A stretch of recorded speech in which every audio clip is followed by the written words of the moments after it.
আসসালামু আলাইকুম গাইস, আজকে চলে আসলাম তোমাদের সাথে মজার একটা রেসিপি নাস্তা নিয়ে। এই যে দেখো, আমি কাঁচামরিচ পেঁয়াজ কেটে নিয়েছি, ডিম নিয়ে নিয়েছি এবং লাল আটা দিয়ে নাস্তাটা আজকে তৈরি করব। চলো দেখে আসি। তবে দেখার আগে একটা like, comment, share and subscribe করে দিবে আমার চ্যানেলটাকে। এই যে দেখো, আমি এখানে নিয়ে নিয়েছি কাঁচামরিচ পেঁয়াজ এবং এখন একটা ডিম ভেঙে নিয়ে তারপর এটাকে আমি মাখিয়ে নিব ভালো করে। এই যে দেখো, আমি এখানে এখন হলুদ দিয়ে দিব, কালারের জন্য হলুদটা দিয়ে দিব। এই শর্টকাটের নাস্তাটা তোমরাও খেয়ে দেখতে পারো। অবশ্য আমি লাল আটা নিয়েছি কারণ আমার কাছে লাল আটাটা খুব ভালো লাগে, সেই জন্য। এই যে এখন আমি স্বাদ মতো লবণ দিয়ে দিব। এই যে দেখো, এখন আমি এটাকে মেখে নিব আটা দিয়ে। এই যে আটা দিয়ে দিলাম, 2 কাপ মতো আটা আমি দিয়েছি ঠিকঠাক ভাবে, কারণ অল্প একটু হবে, সেই জন্য আমরা দুজনের জন্য বানাবো। দেখো, এখন আমি এটাকে মেখে পানি দিয়ে ভালো করে মিশিয়ে নিব। আগে একটু মেখে নিই। যে এখন আমি পানি দিয়ে ভালো করে মিশিয়ে নিব, যেন ছড়া ছড়া না থাকে এবং শক্ত শক্ত না থাকে, যেন একদম মিশে যায়, কারণ এর সাথে এমনিতেই অলরেডি পেঁয়াজ মরিচ দেওয়া আছে, সেজন্য। এটা হচ্ছে গমের আটা, ভালোই লাগে খেতে। এই আটা দিয়ে রুটি খেতে তো বেশ ভালো লাগে। আগের মানুষে বেশি এই আটাটা খেত, এখন তো দেখা যায় এটা বেশি একটা খায় না। তারপরও অনেকে আছে লাল আটাটাকে খুব পছন্দ করে এখনো। এই যে দেখো, আমার মাখা হয়ে গেছে। দেখো, শুধু পেঁয়াজ মরিচ ছাড়া একদম আটাটা মিশে গেছে।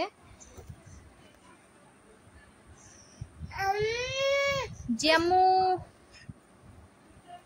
এই যে দেখো, এখন আমি এটাকে ভাজবো, সেই জন্য চুলাতে ফ্রাই প্যান বসিয়ে দিয়েছি এবং এটার সাথে তেল দিয়ে দিয়েছি। তেলটা গরম হওয়ার অপেক্ষা করব, গরম হলে আমি আটাটা দিয়ে দিব। এই যে দেখো, তেল গরম হয়ে গেছে, এখন আমি গোলাটাকে দিয়ে ভালো করে ভেজে নিব। একটু বেশি করে দিয়ে দিলাম, বড় করে ভাজবো, কারণ অল্পের ভিতর ভাজবো আমি, যেন অতিরিক্ত না হয়। বেশি হলে আবার বেশি দেখলে খেতে মন চায় না, অল্প থাকলে অল্প হলে আবার খেতে ভালো লাগে। আমি একটু মেলে দিচ্ছি যাতে করে পাতলা হয়, মোটা না হয়। যে দেখো, অবশ্য আমার তেলটা অনেক বেশি দিয়ে দিয়েছি, যে কারণে ঘুরছে আর কি। অবশ্য তেলটা বেশি দিলে আবার একটু ভাজাটাও ভালো হয়, কড়া কড়া হয়। এই যে দেখো, আমি ভালো করে মিশিয়ে নিয়েছি। সকাল সকাল যদি হাতে একদমই সময় না থাকে, এই নাস্তাটা তৈরি করে অল্পের ভিতরে খেয়ে চলে যাওয়া যায়। যদি দেখা যায় ভাজার আর সময় নাই, সেজন্য ফ্রিজেও রেখে আবার পরে ভেজে খাওয়া যায়। নষ্ট হওয়ার কোনো প্রশ্নই আসে না। একদম দেখেন, শক্ত হয়ে গেছে ভাজা ভাজাটা, সেজন্য একদম ভেঙে ভেঙে যাচ্ছে।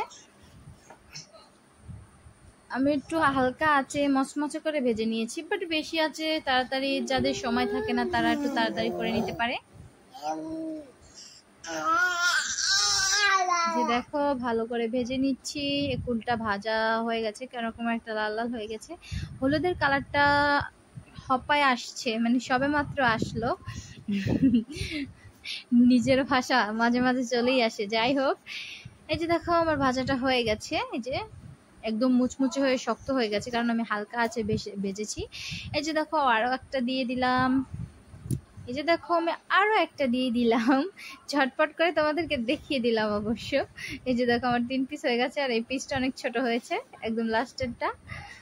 ভাজতে তো একটু সময় লাগে, যাই হোক। এই যে দেখো, এই হলো আমার ঝটপট নাস্তার রেসিপি। সকাল সকাল করে নিলাম, এটাই হবে নাস্তা। ওকে গাইস, তোমরা সবাই ভালো থাকো। আসসালামু আলাইকুম।